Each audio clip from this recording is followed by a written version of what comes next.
Kia ora guys, welcome to another flip video session. Today we are looking at prepositions. Let's get into it. Question for you. What are words called that tell us where something is? Prepositions. What are they? Prepositions are words that describe the position of something, the time when something happens, and the way in which something is done. Let's check out some examples.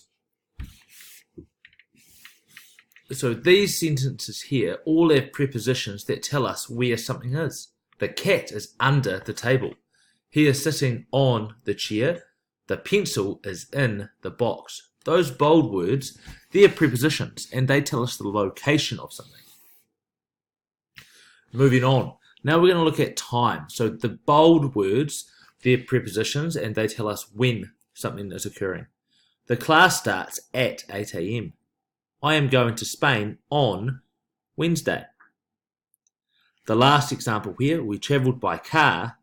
The word by tells us how something is done. We travelled by car. Here are some more examples. The gingerbread man is on the red box. The gingerbread man is under the pink box. The gingerbread man is beside the blue box. The gingerbread man is in the purple box. First break is after writing. Second break is before reading. Lunch is at 1 p.m. And the last one, break is between 10:30 a.m. and 10:45 a.m. Alright guys, don't forget to highlight the prepositions you have used in your writing. Ka pai.